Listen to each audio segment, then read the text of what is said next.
gradué también aquí y he pasado muy buena parte de mi vida aquí. ¿Cómo te va con este juego? Me iba bien, hace muchos años no lo juego, ¿Verdad? realmente. ¿Y qué color te gusta de estos dos, independientemente del Siempre juego? elegía el negro, ¿Verdad? siempre. Bueno, He tenido un entonces, problema con los blancos. ¿verdad? Sí. Qué bonito.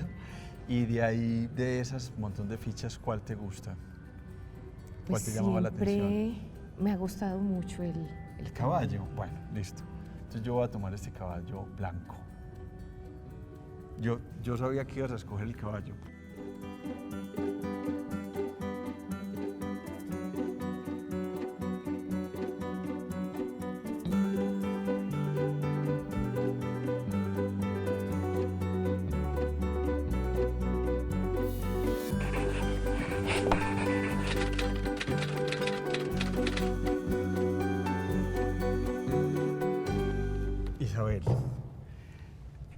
Isabel Zuleta, o Isa Zuleta es como te llaman en las redes sociales, ¿no? Sí. Bueno, pero vamos a poner aquí Isabel Zuleta. Pasa una cosa muy chévere cuando alguien que ama la naturaleza viene al programa, es que siempre escoge el caballo. ¿En serio? Sí. Y lo que me lleva a pensar eso es que es la única ficha animal. Sí. Las otras son personas o estructuras. Entonces eso está muy bien. Isa, ¿te puedo decir Isa? Sí, claro. Todos me dicen Isa. Bueno, mis amigos, realmente. Isabel, yo quiero abrir esta conversación contigo, primero diciéndote que estoy pues, muy contento de sentarme con vos a conversar y mostrándote una imagen que quiero que me digas qué pasa en tu alma cuando ves esa imagen. Pues no, es una imagen de profunda tristeza, de ver el río libre, de ver las montañas, las nubes, todo lo que significa el cañón para nosotros. Sí, tú naciste en ese cañón, ¿cierto? Sí, yo nací en Ituango. Tú naciste en Ituango. Tuviste que salir como a los 14 años, según he leído. ¿Qué motivó la salida de Ituango en ese momento? La motivó que en este país hay una tremenda injusticia de que algunos se quieren apropiar de las vidas de otros. Y bueno, como muchos otros en Colombia, hemos sido objeto de esa apropiación, de ese interés de que se apropien de nuestras vidas. Y bueno, algunos tuvimos la oportunidad de huir de esa apropiación directa de nuestro cuerpo, de la vida, y tener a veces un rostro, tener a veces un cuerpo Una de forma. mujer, significa más riesgo en Colombia. Ser Ya. mujer en Colombia es realmente muy difícil en el marco del conflicto armado, de la violencia sociopolítica, y ser niña aún más. Claro. Crecer como niña bella o con unos estereotipos de belleza, claro. es difícil en Bueno, Colombia. concretamente, la historia, y si me permites decirlo, una niña de 14 años, una Lolita, una mujer hermosa, chiquita, estaba en riesgo en Ituango en ese momento de su vida porque los paramilitares muy seguramente la iban a reclutar, que esa palabra no me parece que es la más acertada, simplemente le iban a raptar, y eso motiva tu salida. Muchas mujeres como tú empiezan a salir y eso te lleva a ti a empezar un trabajo o a tener conciencia de ser mujer. ¿Cómo fue eso en ese momento, Isabel? Pues realmente fue muy duro porque las niñas campesinas tenemos unos sueños, unos deseos muy relacionados con el campo. O sea, salir a punto de cumplir los 15 años preparando la fiesta de 15. Claro, una fiesta así como O sea, se escucha aquí, porque bueno, igual estamos en un teatro, hoy nos va a tocar hablar un poco más duro, pero es eso, ¿no? Es como cómo empieza el ruido a meterse con la vida de ustedes, ¿no? Pues yo creo que el ruido es el de las balas, el ruido es el de la violencia. Sí, no es el de la fiesta necesariamente. No es el de la fiesta. Nosotros, los espacios de fiesta eran casi los espacios de tranquilidad, porque teníamos un ruido de helicópteros, un ruido de bombardeos, un ruido de disparos todo el tiempo, que era una angustia, y así crecimos en Ituango. O sea, Claro. yo recuerdo muy pequeña que salíamos los niños a sentarnos en una de las montañas, a ver hacia el frente, porque creíamos que eran juegos pirotécnicos y no nos explicaban. Y los bombardeos se ven como luces, desde mucha distancia se ven luces cayendo, pero no entendíamos qué pasaba ahí debajo. Ya. Y esa fue una angustia siempre, cuando ya nos ocurre esto y veo que muchos de mis compañeros de colegio, de escuela, pues sencillamente no aparecían, o después los veía armados, o después sabía que los habían matado. Pues empecé a entender qué era lo que estaba sucediendo. ¿Qué era lo que estaba sucediendo? Bueno, te vas al valle, te vas lejos, luego regresas a Medellín y empiezas a tener un interés por entender ese conflicto, por entender esas formas. Y eso te lleva a estudiar sociología en la Universidad de Antioquia. Te conviertes inmediatamente en una mujer líder de procesos sobre las mujeres. Mientras tanto, ¿qué pasaba en Ituango? O sea, te quedas mucho en ese tiempo. ¿Qué pasa en Ituango? Es que a mí me parece que todo este conflicto de Ituango, que parece tener distintas escenas o, si se quiere, distintos momentos, a mí me parece que bajo tu óptica se convierten en un solo conflicto y tiene que ver con el represamiento del río Cauca. Sí, pues es que yo empiezo a buscar por necesidad propia las razones o las verdaderas razones, porque mucho tiempo me sentí culpable de ser mujer. Ya. O sea, porque si el desplazamiento se da por una persona que quiere apropiarse de ti, claro, como mujer, como niña, pues entonces terminas sintiéndote culpable de ser mujer. Ya. Y eso fue una búsqueda siempre. Es decir, yo no tengo por qué ser culpable por medio de las terapias y por medio del apoyo psicosocial que tuve, porque realmente es muy difícil que uno mismo pueda salir de una crisis de esas que genera el shock de la violencia. La violencia deja unas huellas profundas. Entonces casi que todo ese tiempo estoy en una pelea permanente con ese ser mujer, pero también con entender de quién es la responsabilidad de lo que yo he sufrido, de lo que mi familia ha sufrido, de lo que mi territorio ha sufrido. Claro. Y esa respuesta no la encuentro ni en la psicología, ni en la filosofía, y la encuentro una posibilidad de acercarme a esa respuesta a través de la sociología. Ya. Y por eso ingreso a la carrera de sociología, porque me permitía interpretar una realidad, o por lo menos acercarme a esa realidad bien compleja, porque en todos esos años pues siguieron matando gente, hubo muchísimas masacres. ¿La masacre del Aro en qué año es? En el 97. En el 97 ya tú estabas fuera del territorio. Pero no perdí conexión con el territorio porque allá seguía toda mi familia, o sea, nos salimos el núcleo familiar. El núcleo familiar es papá, mamá y hermanos. Pero los abuelos, las tías, los primos, pues todo el resto de la familia, que en las familias campesinas somos familias extensas. Después claro, mi abuela se va para Tuluá, vive con nosotros un tiempo, después una tía. O sea, realmente nos estamos moviendo todo el tiempo porque la situación era muy difícil. Una tía, la tía que yo más quiero, se queda allá y después tiene que salir por el temor también a los enfrentamientos constantes y su casa queda en medio de la base militar que decidieron poner. Claro. Entonces, realmente es como toda la familia extensa, no se pierde conexión por más lejos que te vayas. Y ahí entiendo una cosa, y es que al lugar a donde uno vaya se lleva sus dolores. Yo no podía huir más, o sea, yo no podía irme lejos, y bueno, menos para donde nos fuimos, porque allá entendí otra forma de violencia. Otra forma de dolor. Allá hay otros dolores más asociados al narcotráfico, claro, y otras preocupaciones de las niñas asociadas al reclutamiento, bueno, no al reclutamiento, pero sí a la trata de blancas, claro, porque allí se daba otra dinámica del conflicto. Entonces yo tuve el panorama de dos caras grandísimas del conflicto: el narcotráfico duro del norte del valle, sí, la trata de blancas, lo que se le hace a la mujer como sujeto de violencia, claro, las niñas que se fueron todas, digamos, de mi círculo. Cuando llegué a Tuluá conocí muchas que se iban a prostituirse a Japón, que se iban a prostituirse. Terrible. Con una promesa de un viaje distinto, sí. Huí de una situación. Y llegaste a otra. Y llegué a otra donde yo definitivamente no quería. De Guatemala para Guatepeor. Sí. Sí. Isabel, vamos a ver unos mensajes y volvemos con un video que también nos va a introducir en un mundo fascinante en el cual hoy sos eje de alguna manera.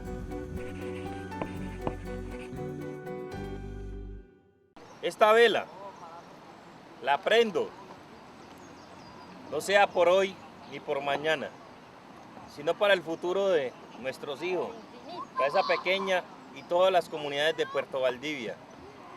Que si este río está en cuestiones que ya se muere, que vuelva a revivir hoy para siempre. Santa María, Madre de Dios, ruega por nosotros pecadores, ahora y en la hora de nuestra muerte. Amén, Jesús.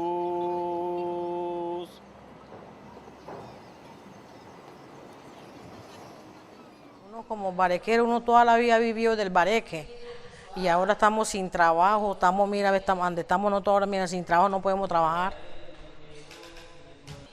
Ellos se burlan porque tienen plata y uno pobre, pues, ni dejan que trabajen, ni dejaron trabajar. Estamos, mejor dicho, llevados. Estamos aquí, que nos ayuden, porque verdaderamente aquí todos necesitamos.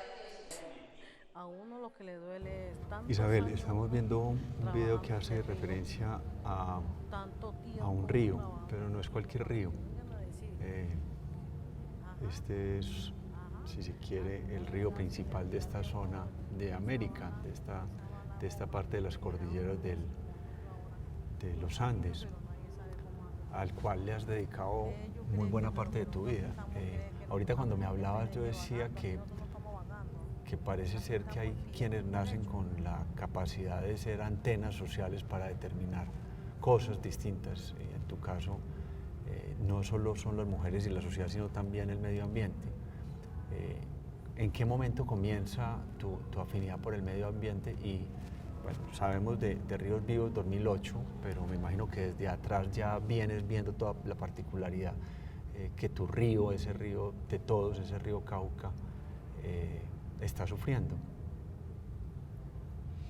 Pues desde muy pequeños nosotros íbamos a jugar a los ríos, o sea, era el sitio de diversión de un pueblo, es el río. Claro. Es el sitio para pescar, es el sitio de encuentro, y en Ituango le llamamos el río. Eso, todos vamos al río, no al Cauca, pero sí al río Ituango, y el sitio de recreación aún hoy, que es un afluente del que es Cauca. Un afluente del Cauca, es como la única piscina que teníamos. Ya. Y íbamos también al río San Andrés. Para ir al río San Andrés en el valle teníamos que pasar por el río Cauca. Entonces toda la conexión con el mundo, claro, el río era Cauca el río Cauca. Se volvió un eje en tu vida. Entonces, para uno mover, para uno irse, para escaparse con los novios, para escaparse a jugar ya en la adolescencia, pues uno se iba para el río. Claro. Se iba a caminar, se iba a mirar el río. A mirar el río, a amanecer, a acampar alrededor del río, a ver las estrellas. O sea, el río era algo muy bello, pero al mismo tiempo muy doloroso, porque el río, como era la frontera era el puente pescadero, sí. O sea, donde nosotros nos acercábamos al río Cauca, aunque teníamos pues mucho más acercamiento, pero por vía carretera era por el puente pescadero, y el río era la frontera con los paramilitares también. Yeah. Del lado de Toledo y de Briceño estaban los paramilitares y siempre se enfrentaron con la guerrilla que estaba del lado de Ituango. Yeah. Entonces el río era la frontera que nos cuidaba. Siempre amenazaron con volar el puente pescadero, siempre era como, lo van a volar, pero el río estaba ahí como cuidándonos. El bloqueo que tuvimos cuando estaba muy pequeña de alimentos, porque supuestamente todos en Ituango éramos guerrilleros, entonces bloqueaban los alimentos ahí en el río. Entonces separaban los paramilitares, separaban el ejército, separaban los actores armados, impedían el ingreso de arroz, impedían el ingreso de otros alimentos, y nosotros en Ituango tuvimos que comer otras cosas, aprender a comer otras cosas, aprender a comer conejo, aprender a comer más yuca, más plátano, porque los ricos en esa época de escasez se apropiaban de los alimentos. Ah, sí, Sí, claro. entonces, lo que quedaba de arroz no era para los que vivíamos en los barrios pobres, ni era para los de las veredas, era para los que tenían, digamos, algo de poder en el pueblo, que evidentemente no éramos nosotros y nuestra Isabel, familia. hay una fuerte admiración en este país por ti, pero también hay mucha gente que no te puede ni ver. ¿Qué se siente tener como esa condición binaria de ser o blanco o negro, de despertarte con las redes sociales en contra tuya o despertarte con el amor que te profesa tu comunidad? Eso realmente para mí es muy difícil, porque un poco relacionándolo con el río habían días en que amanecía furioso y la gente le tenía mucho respeto, nos decía, no nos podemos acercar a él porque amaneció furioso. Ya. O sea, era un poco como el temperamento del río, que el río para los cañoneros tiene una personalidad propia, es una entidad en sí mismo. Y ese mismo río de amores también lo es de odios. Ese mismo río de felicidad también lo es de una tremenda desgracia, de un tremendo dolor. Entonces, la gente decía, por ejemplo, se rescatan los cuerpos, pero de aquellos que otros seres humanos mataron. Claro. Pero si el mismo río decidió tomar esa vida, nadie puede interrumpir el tránsito de ese cuerpo. Y eso es muy difícil de respetar. Yo lo asemejo a la pregunta que me haces, porque yo entiendo que en Colombia somos un mar de sentimientos, de emociones, y hay personas que un día, por mis opiniones, amanecen odiándome.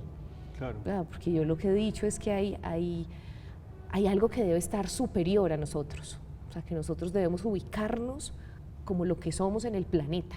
Claro. Y esa pretensión ha destruido gran parte de las especies. Todos los días desaparecen especies. Y yo creo que ese binario que dices, somos nosotros mismos. Yo misma soy distinta todos los días. Claro, amanezco distinta.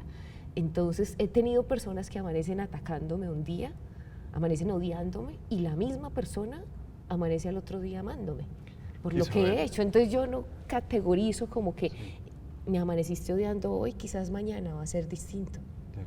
Vamos a ir al segundo bloque de mensajes y volvemos para ir concluyendo, pero más que concluyendo es como para ver una cosa que me parece muy importante, y es el ejercicio social que has venido desarrollando.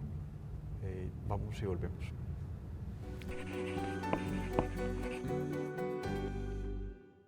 Isabel, ¿qué te entregó la universidad pública a ti en eso que nos pasa a todos los que somos de la universidad pública? Y es como que algo como de lo social se mete muy adentro de nosotros y es como una cosa que no se vuelve a ir nunca más. Pues yo llego con una expectativa muy grande de entender la sociedad y de entender los problemas sociales, y la universidad lo que me entrega es definitivamente herramientas para que eso sea posible. No me dio la respuesta, definitivamente no me la dio, pero me dio ganas y herramientas de salir a buscarla. Y eso es Ríos Vivos. Ríos Vivos es una respuesta. Tú egresas en el 2006. Sí. Y Ríos Vivos recién comienza en el 2008, ya llevamos pues 11 años, va a cumplir en agosto Ríos Vivos, pero ¿será que la génesis de Ríos Vivos viene de la Universidad de Antioquia con ese panorama que se da? Yo creo que la génesis está en la médula de los habitantes de los ríos en Colombia. Okay. Yo me he caminado muchos ríos en Colombia, además que son maravillosos. Tenemos unas fuentes hídricas increíbles en Colombia, increíbles en el Meta, en el Caquetá. O sea, la Orinoquía es un asunto maravilloso, toda la Amazonía, el Putumayo, el Chocó, la misma Guajira con sus contrastes. Palomino bajando frío. Realmente, o sea, los ríos de Colombia son una pasión, la gente quiere mucho a los ríos. Tú sabes que cuando los artistas plásticos tocan los ríos en Colombia, los tocan en vida y los tocan en muerte, es decir, o los muestran azules abundantes o los muestran con cuerpos flotando. Es algo que me parece que está en eso que estamos diciendo de vida, muerte, yin, yang, blanco, negro. Y no solo los artistas plásticos, o sea, hay Los artistas, cantos, los alabados. cantos en Colombia alrededor de los ríos han dado la importancia cultural, el eje cultural de Colombia han sido los ríos. Lo que pasa es que las ciudades les han dado la espalda, pero el eje de Medellín ha sido el río Aburrá, el eje de Bogotá, el eje del Cañón, o sea, no somos cultura cañonera sin el río Cauca. Entonces, realmente ahí hay un eje. ¿Qué es lo que pasa? Nosotros nos juntamos para la defensa de un territorio, inicialmente decimos, hay que defendernos, cuando en ese momento entendemos, no hay que defendernos, hay que ser nosotros mismos, eso es lo que estamos perdiendo. Bueno, que esto tiene yo tengo una pregunta eje. ahí en ese asunto cultural, Isa, y es, ¿todas las mujeres campesinas del sector de Ituango tienen esa conciencia que tú tienes o afortunadamente la desgracia de haber tenido que salir expulsada a los 14 años del territorio te entregó estas herramientas a ti? Sí, claro, uno es todo lo que ha vivido, uno no es un momento específico ni dónde nació, uno es lo que ha vivido, lo que le ha tocado vivir, pero también lo que ha decidido vivir. Y realmente yo decidí no huir de esa vivencia. Hay mujeres que han decidido huir de esa vivencia y entonces sus construcciones son otras. Definitivamente yo soy lo que he vivido y lo que he asumido en esa vivencia. Hay una niña que se llama Greta Thunberg, es una mujer escandinava, es una mujer muy jovencita. Yo la veo y te veo a vos. Es sueca. Sí, es escandinava, es sueca. Y ha dicho cosas muy fuertes en muchas partes, como tú lo has hecho también. Eso me lleva a pensar que el Valle de Aburrá, donde está nuestra casa, ya no está distinguiendo entre ricos y pobres, nos estamos envenenando todos. ¿Cómo conciliar esa noción de progreso que tiene que ver con máquinas y mil cosas más, precisamente con la naturaleza? ¿Cuál será la salida? Yo es que la verdad Como Greta lo menciona, yo creo que ahí sí estamos volviendo al principio. El asunto en términos ambientales es blanco o negro. No hay más o menos contaminación, hay contaminación o no contaminación. No es que el río Aburrá esté más o menos contaminado, no, está contaminado. No es que el río Cauca esté más o menos represado, está represado. El aire de Medellín es insoportable. La única manera de que se hace respirable en los momentos de más viento es porque se va esa desgracia generada en Medellín para otro lado. Y eso es un asunto también que la ciudad debería asumirlo como responsabilidad, porque el enfoque que ha tenido de esa idea de desarrollo es que hay que ventear, es que no es en las mismas épocas, es que solo en este momento de las crisis que se dan siempre en los mismos meses, entonces es ahí donde hay que atenderla. En el resto se producen las mismas emisiones, solo que se van vía el viento, vía las corrientes de aire para otro lado, entonces le dejamos el problema a otro.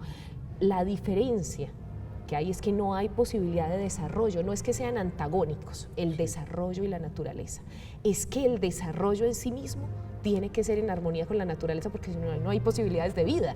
Entonces no tiene sentido que se vea como antagónico. Lo que sí es antagónico es que no hay puntos medios en términos de aire limpio, aire contaminado. Ahí sí no hay puntos medios. Sí. Agua limpia, agua contaminada. Sí. Tierra limpia, toda llena de pesticidas, fungicidas. Una persona no puede ser un poquito paramilitar. Exacto, no es un poquito paramilitar. En eso soy absolutamente radical. En términos del desarrollo, lo que hemos venido planteando nosotros es que el desarrollo solo es posible si estamos sanos. Claro. Si tú estás enfermo, no vas a poder hacer el trabajo que haces aquí en la universidad. Isabel, yo te agradezco infinitamente. Esto daría para seguir conversando mucho. Qué bueno que hayas estado acá en este programa en Tablas y que te hayamos conocido de una forma distinta o más cercana. Mil gracias por acompañarnos. No, a ustedes por la invitación.